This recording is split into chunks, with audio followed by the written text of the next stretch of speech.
Good morning, students. Today we can discuss on topic about magnetic compass.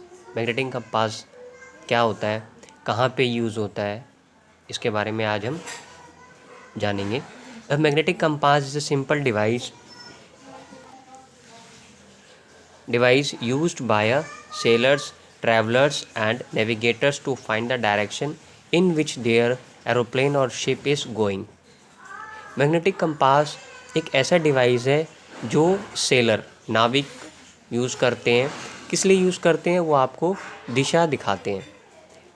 आपका magnetic compass है वो आपको दिशा दिखाने के लिए वो आपके एरोप्लेन में, शिप में लगाया जाता है.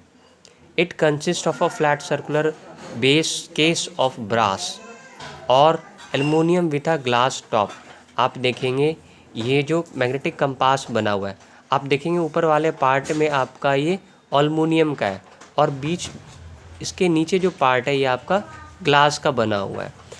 A small magnetism needle is provided in it. आप देखेंगे इसके बीच में एक सेंटर है और इसके बीच में ये आपका डायरेक्शन शो करने वाले ये आपके पास निडल लगी हुई है. The base of the case is marked with the direction. आप देखेंगे इसके अंदर कि डायरेक्शन इसमें मार्क किया हुआ है. The north of the compass needle always point toward the north. जो नॉर्थ वाला जो निडल है वो आपको नॉर्थ ही डायरेक्शन शो करेगा.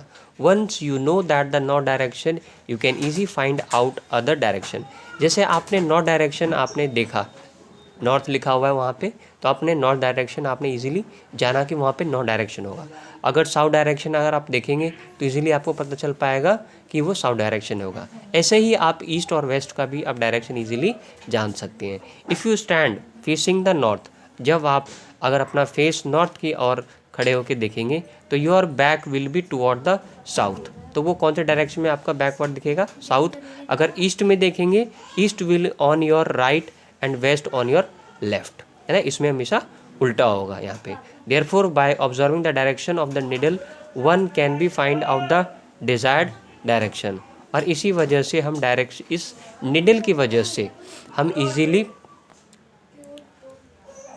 Observing the direction of A needle one can be find out the desired direction. और हम निडल की वजह से ही हम कोई भी डायरेक्शन इजीली हम फाइंड आउट कर पाते हैं. Next, making magnets. Any piece of magnetic substance, यानी ऐसा मैग्नेटिक सब्सटेंस, जैसे एग्जांपल लेते हैं iron, steel etcetera, can be magnetized with the help of bar magnet. This process of converting a magnetic substance into magnet is called magnetization. इनका कहना है कि magnetisation होता क्या है. एक मैग्नेट, उसके साथ कोई मैग्नेटिक सब्सटेंस अट्रैक्ट करेगा, उसको हम मैग्नेटाइजेशन कहेंगे, क्योंकि वो मैग्नेट पहले से ही है और मैग्नेटिक मटेरियल उसके साथ अट्रैक्ट होगा तो उसको वो मैग्नेटाइजेशन बना देगा. For this let us conduct an activity. Magnet में बी आइदर टेम्पररी और परमानेंट इन नेचर. हम ये देखेंगे कि इसमें जानेंगे कि टेम्पररी मैग्नेट और परमानेंट मैग्नेट क्या होता है. तो सबसे पहले जानेंगे temporary magnet. These magnets are usually made of iron, cobalt और nickel. These magnet lose their magnet properties very soon, hence they are known as temporary magnet. यानी ऐसे मटेरियल जैसे आयरन हो गया, कोबाल्ट हो गया, निकल हो गया, ये कुछ समय तक इनके अंदर मैग्नेटिक सब्सटेंस होते हैं और कुछ समय के बाद अपना मैग्नेटिक सब्सटेंस धीरे धीरे वो अपना लूज कर जाते हैं.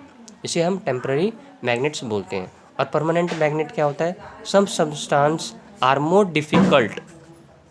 Difficult to magnetised.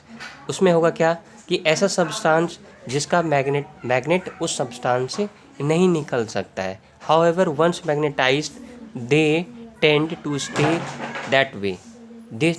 These substances are called permanent magnet. Alnico, which contain aluminium, nickel और cobalt, is a very strong permanent magnet. जो हमने एग्जांपल लिया एल्युमिनियम का, निकल का और कोबाल्ट का, ये आपका परमानेंट मैग्नेट है. ये काफ़ी लंबे समय तक भी इनका मैग्नेटिक सब्सटेंस ख़त्म नहीं होता है, इसलिए हम इसको परमानेंट मैग्नेट कहते हैं. चलिए फिर मिलते हैं आपसे नेक्स्ट वीडियो में विथ नेक्स्ट टॉपिक के साथ.